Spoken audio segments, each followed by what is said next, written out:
La diversité est depuis des années un axe fort de la politique RH du groupe La Poste.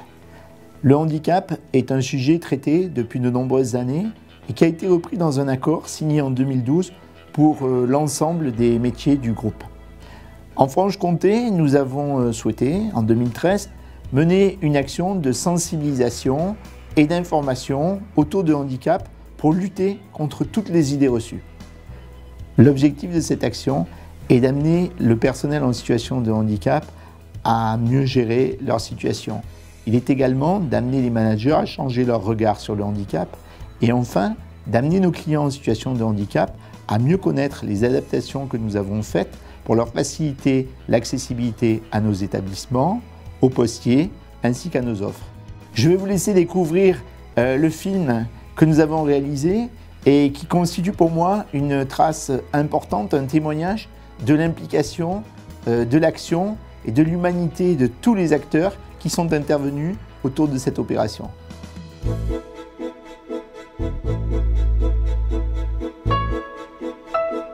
Nous avons fait le choix donc en Franche-Comté avec les référents handicap de transformer la semaine pour l'emploi des personnes handicapées en mois du handicap avec des actions très significatives pour sensibiliser nos collaborateurs et effectivement notre public dans nos établissements, qu'ils soient courriers ou ce que l'on appelle l'enseigne, notre réseau de points de contact. On a choisi de faire venir une troupe de théâtre. Eh ben, il est sourd. Hein? Oui, bah, apparemment, il n'est pas le seul. Hein? Le but du jeu, c'était de ne pas donner de leçons, ni à nos facteurs, ni à nos guichetiers, ni aux clients, mais voilà, d'essayer de délier un petit peu les langues, de pouvoir en parler. Je voulais savoir, vous pensez que c'est contagieux? Presque autant que la bêtise, madame. Il y a un stress, ouais, un petit peu quand même, de savoir si on va être bien reçu, écouté.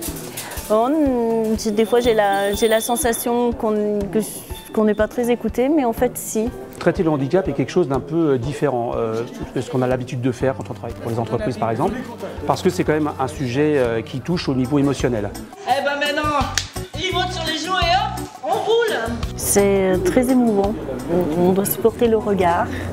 Et en fait, les gens sont bienveillants. Pourquoi travailler avec la Ligue d'Impro? C'est-à-dire que nous nous sommes dit il faut effectivement un moyen pertinent et surtout peut-être ludique. Ah, c'est à ça que ça sert, la tablette? Oui, madame. Et en même temps, à l'entrée des bureaux, il y a donc les associations sont présentes, Handisport, les Paralysés de France, qui donc interpellent les personnes et les invitent à être mises en situation.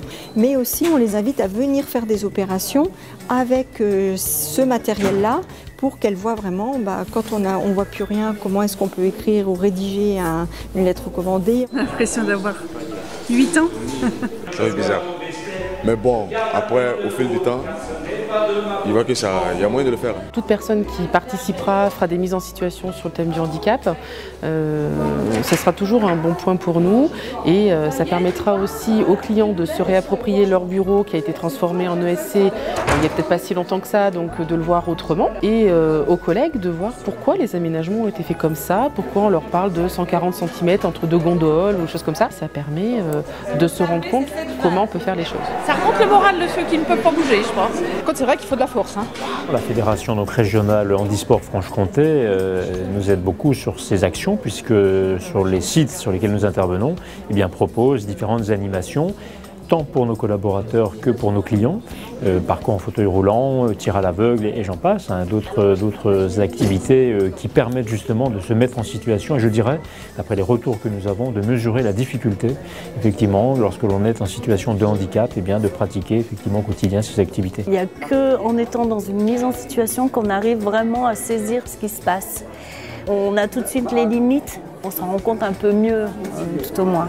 Et puis j'ajoute également que nous avons sollicité nos associations internes qui effectivement interviennent aussi pour le compte des collaborateurs par rapport à la thématique du handicap. On sait que ça fait peur le handicap, d'une manière instinctive, les gens ont peur que cela arrive en fait. Il peut porter que 3 kilos seulement, 3 kilos c'est rien, faut pas exagérer quand même, 3 kilos. Alors dès que ça dépasse 1 kilo, il refuse de porter.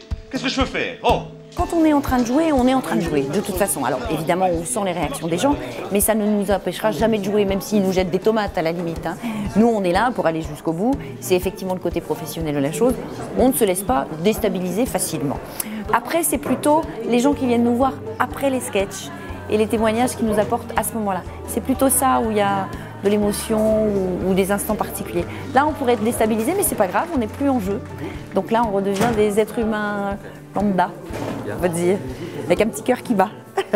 J'ai été très agréablement surprise de découvrir ces 3 acteurs de théâtre qui avaient beaucoup d'intérêt et pour le public et pour nous-mêmes. Hein, voilà. Et imaginez, il peut même pas me suivre quand je suis à cheval. Mon sketch préféré, c'est Monsieur Handicap. C'est quand même une belle leçon de courage et d'optimisme. Je hais les optimistes. Ce sont les pires. Je déteste les personnes courageuses. C'est quand même un peu cynique, hein, ce personnage est assez cynique. Mais en même temps, ça permet de faire passer tellement de propos sous cette forme-là que les gens ils vont quand même, peut-être ils vont pas trop rire, mais ils vont piger l'humour. Donc les messages passent beaucoup mieux comme ça. Ceux qui se bagarrent, ceux qui s'en sortent, ceux qui se font accepter, qui finissent par avoir une vie normale. Il est pertinent, il va droit sur le sujet. Voilà, moi, ça me touche aussi. Les gens viennent pas du tout pour ça et ils écoutent. Ils écoutent. Des personnes viennent me voir en me disant mais qu'est-ce qu'il faut faire en fait pour s'adresser à une personne qui a un handicap parce que vous comprenez, le problème c'est que on est gênés nous aussi, alors est-ce qu'on en fait trop, est-ce qu'on n'en fait pas trop voilà, moi je dis mais il n'y a pas de recette, soyez naturel quoi, puis voilà quoi. Service après-vente du handicap. C'est plutôt agréable et c'est surtout satisfaisant parce qu'on se dit l'objectif est en partie atteint, peut-être pas atteint 100%, mais parce qu'effectivement, sur un temps très court, on sensibilise ces personnes qui effectivement n'étaient pas venues là pour ça, si je puis dire, mais le travail se fait selon moi à froid. Il y a l'instant et puis il y a la réflexion et la prise de conscience qui est facilitée, je pense. C'était une excellente initiative de la Poste et à reconduire. On a eu des moments très touchants, quoi, des moments où il y avait des gens qui avaient des larmes dans les yeux aussi, ça ne les fait pas que rire, quoi. Si ça porte ses fruits, qu'il faut continuer à faire des actions comme ça parce que c'est très important, c'est un sujet tellement humain qui peut toucher tout le monde que c'est primordial. Voilà. Cela permet effectivement bien de montrer, tant en interne qu'en externe, que par rapport à la thématique du handicap qui peut concerner chacun d'entre nous, demain, eh bien, nous sommes là, nous agissons concrètement pour faire évoluer les mentalités et aussi permettre aux personnes handicapées eh bien, d'exercer une activité dans de bonnes conditions ou dans les meilleures conditions possibles. Cette opération de la Poste, je trouve que c'est vraiment une très très bonne idée. Je marche seul, je m'évade, je m'envole, on dit que c'est tabou le handicap. C'est très émouvant. Je marche seul, allez viens me rejoindre, tous ensemble battons-nous et toi.